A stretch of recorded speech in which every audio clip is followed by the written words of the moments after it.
Hi, everyone. Did you know that over 50% of people planning to immigrate to Canada now rely on TikTok for their information? That's right, TikTok. Oh. Now, don't get me wrong, TikTok is great for quick tips and some entertainment. But when it comes to something as life changing as immigration, we need to tread carefully, right? So today I thought I'd do something a little different. I went down the rabbit hole of Canadian immigration TikToks, and I'm going to share some of the gems I found, the good, the bad, and yes, the downright hilarious. But before we dive in, let me ask you, have you ever taken TikTok advice that actually worked for you? Or maybe one that went horribly wrong? Drop your stories in the comments. I'm dying to know. All right, let's jump in. And just a heads up, while I'm not saying you shouldn't trust TikTok, it's super important to do your due diligence. Let's see what TikTok has to offer and whether it passes the sniff test. Let's start with this one. Many travel agents out there don't even know how proof of funds work. In many of their minds, it be like say 60 million go reach. It be like say 50 million go reach. It doesn't work like that. Because from the reports I'm getting from my followers, it is obvious some travel agents cannot even calculate POF to know the exact amount that that student will be needing in that country to get that visa.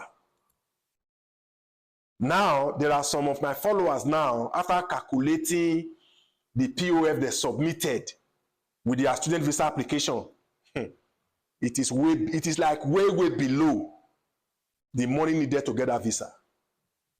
Okay, so for this one, I totally agree with this video because some people are denied their study visa for assets and finance reasons. And they're always like, oh, but I submitted 40 million naira or I submitted this amount. And always my question to them is the 40 million naira or the 60 million or whatever you submitted, was it enough? Was it enough for what you needed for your proof of funds in terms of your living expenses and your tuition?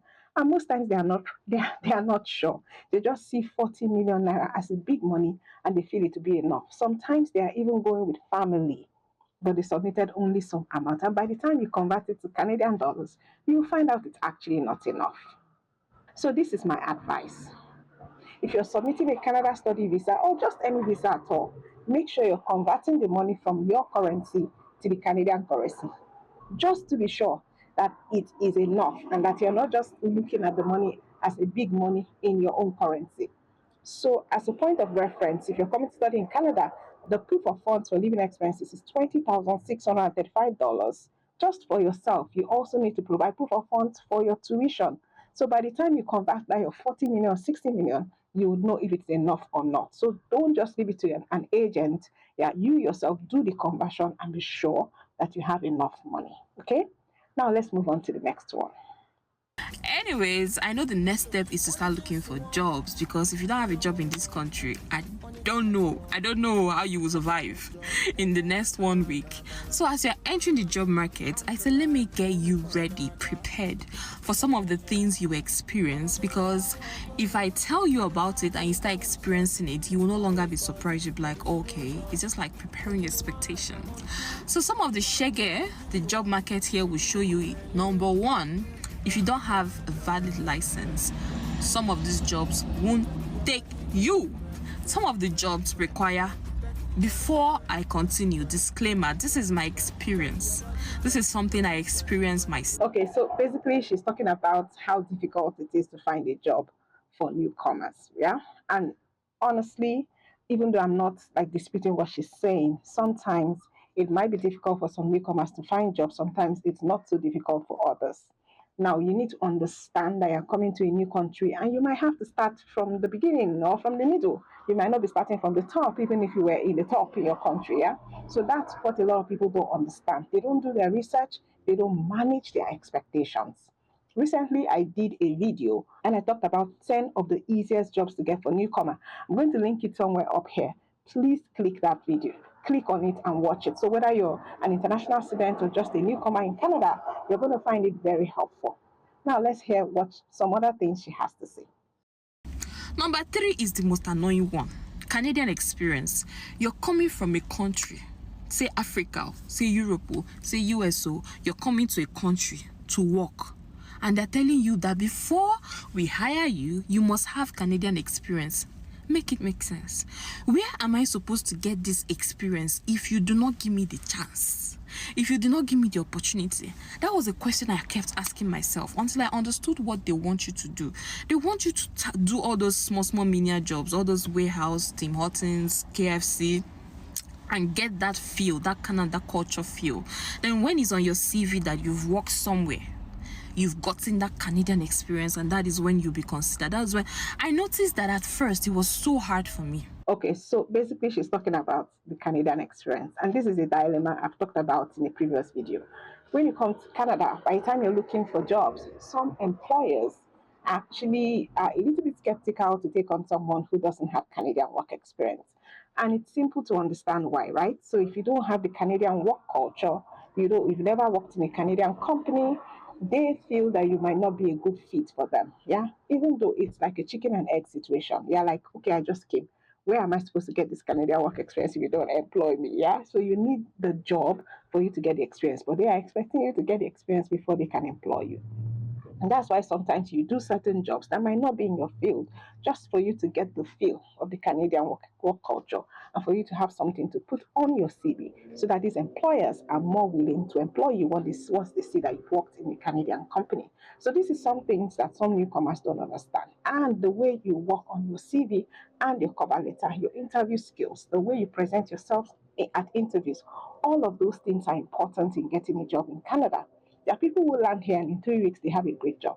There are people who are here in 3 months they are still struggling. There are people who refuse to even bend to some of the things that you tell them, and they stay so long before they finally realize, you know what, there are things I need to do. So when you're coming, try and listen to people who have been here.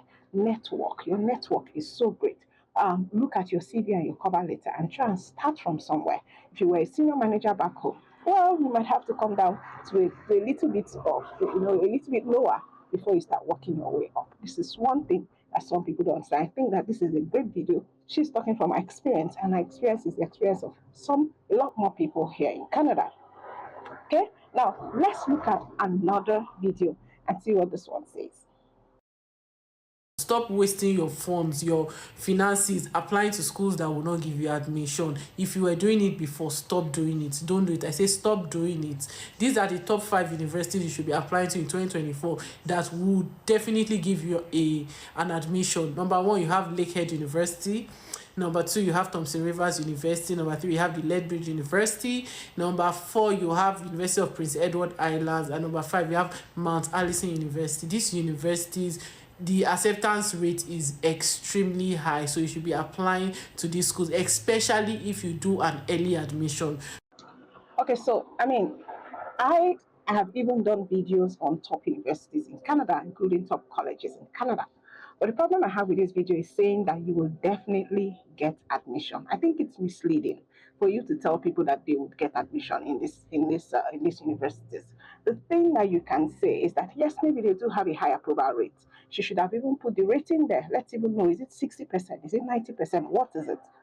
Now, what this kind of videos do is that people now go and rush and apply to those universities without even understanding what the requirements are or what the actual approval rates are. Yes, some universities have high approval rates, some not so much, but guaranteeing people that if they apply to these universities, they will definitely get admission, I think it's not right. Secondly, for you to apply to certain universities for a master's program, she didn't even indicate, is it master's, is it undergraduate, which one is the high approval rate? Master's program, a lot of times you need to have a 2-1 or a first class, so a 2-1 minimum, and they don't take HND. So this is one thing that people need to know when they're applying to universities for a master's program. If it's for a bachelor's, it's fine. You need just your WIAC, and you need to have like maths and English and all the other subjects. Yeah. If you tell them they have high approval rates, it's fine. Let's people go and apply and find out for themselves. Okay. Okay. Next one. Let's look at the next one. So Canada is massively deporting refugees, temporary residents. And I keep saying, I'm not saying don't apply for visiting visa. But when you come in, why are you staying in Toronto? Why are you staying in the big city?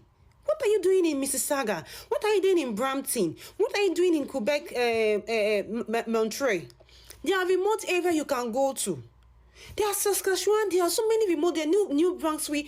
Those places are cold. Go there and manage. Everybody want to come to Toronto. Everybody want to come to Toronto. To do what? To do what? Why not go to those remote areas that need people? Why not move yourself to those remote areas? I'm not saying you shouldn't come as a permanent, as a visitor, but when you come in, you don't follow the crowd. Oh, I want to go to Toronto. There's so many areas in Canada you can go and Okay, so I mean, when I watched this video, I was a little bit confused because she started by saying Canada is deporting refugees and temporary residents, those who came probably on a visitor's visas. And I was looking for advice in terms of what should they do, should they come, should they not come. She's saying she's not saying you shouldn't come, but her advice was, what are you doing in Toronto? What are you doing in Quebec? Or what are you doing in all of those big cities, Vancouver and so? And they should move to the smaller cities where they are looking for people. I'm wondering, if someone is here as a refugee or came with a visitor visa, how does moving to a smaller city stop them from being deported? Yeah.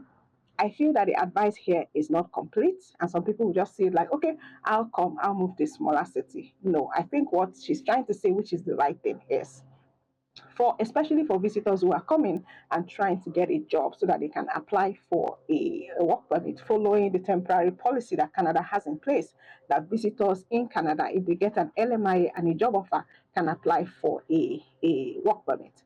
Yes, it's easier to get that a job in the smaller cities, like in the smaller places, than in the big cities like Toronto, Vancouver, Quebec, and all of that. I think that's what she's trying to say. Now, the reason why TikTok is a bit unsuitable for this kind of advice is this is not a medium for her to give a lot more information. Yeah, and sometimes some people don't understand this information. Yes, Canada is deporting, but I feel that there could be a bit more information there. Now, let's look at another video that is also talking about deportation and may have a little bit more information. Now, let's check it out. From now till February 2025, you fit use VV go Kana, go find work. And if you get that LMIA job or LMIA exempt job, you can apply for a work permit with that job offer, and you go start to. Okay, guys, so this is exactly what I just said about the last video, that there's a temporary policy until February of 2025. You can actually come into Canada on a visit visa and look for an LMIA job. Now, the ease of getting that LMIA and the job offer is another story altogether, but that policy is in place. So you can actually come here. That's why we have a lot more visitors here who are looking for the LMIA, looking for a job offer, so that it will allow them to apply for work permits. Let's continue watching. A lot of people don't go Canada this year, they come back. They not fit change them. Except those ones where go Canada for Aduro. I am just telling you concerning those people where they want use VVT get job for Canada. That journey not be beans anymore. That journey not be bok. That journey na for elders. That journey conk like King Kong. So if anybody they tell you now saying you can convert, not true. But where me can they get issue be say nobody they want tell people, or some people, especially travel agents, no they want tell people how difficult it is converting that visa. For you to overstay doing nothing, it is better you go back home to your country. Japa deep. You get many things where people know they tell you now. I must come here and can't tell you.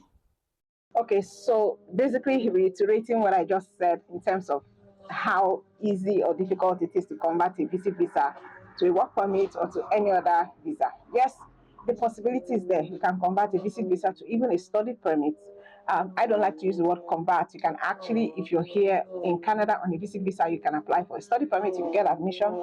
You can apply for a work permit if you get a job offer and an LMIA.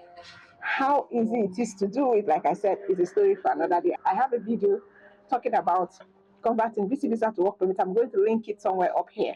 You can go and watch that video. It's very detailed, so I don't want to waste time talking about the same thing here. Okay. So the possibility of converting is there, but is it difficult or is it easy? It's another story. Let's check out this other video here. Those of you who are wanting to go study in Canada, I want to give you a list of 4 courses or programs that can guarantee you a route to permanent residency, okay? Okay, so now this TikToker is talking about courses you can do in Canada as an international student that can guarantee you a route to PR. Now, in these days, it is difficult to actually guarantee anybody a route to PR. Even the Canadian government is saying study visa or a study permit is not guaranteed that you become a PR. And we all get it. It has always been like that. But that doesn't mean that it is not a sure route to permanent residency. However, he's trying to give us those courses that you can do that can be a sure route to permanent residency. Let's listen some more. It's not every course that you have to go and study, okay? Number 1, course or programs that you can study is trades. Someone will say, wow, trade? Yes. There are a lot of, low-skilled workers or all these technicians and, semi-skilled work. Okay, so he's talking about, first of all, he talked about trades, yeah? And I agree, trades is a great program for you to do in Canada because there's not enough tradespeople in Canada in terms of plumbers, construction workers, carpenters and all of that. So if you actually did have a proficiency for that, or you've done something like that back home, you have the programs, you can come here into a college in Canada and do those programs. But like, how many people are able to come do those programs? Not as much, okay? But that is a great program that can almost, yes, give you a sure route to permanent residency. Let's hear what the next one is. The second option is nursing. There are specially designed programs that they call IEN, International Educated Nurse Programs, or practical nursing programs.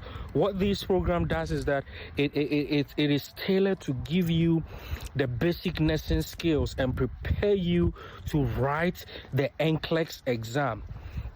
That way, once you are done, you graduate, you have... Okay, so the next one is nursing. And I agree, nursing is like a great career, a great profession in Canada. So if you are qualified to come as, to do nursing, it's fine. And even though if you're doing a bachelor's of nursing, your spouse can actually get a spousal open work permit, unlike other undergraduate programs that spouses will not get that open work permit. So nursing is a great program. And yes, if you're able to do nursing, you might be almost sure to get permanent residency. Let's hear what the other one is. Third one on the list is for all early childhood education. There is a shortage of early childhood educators in so many provinces.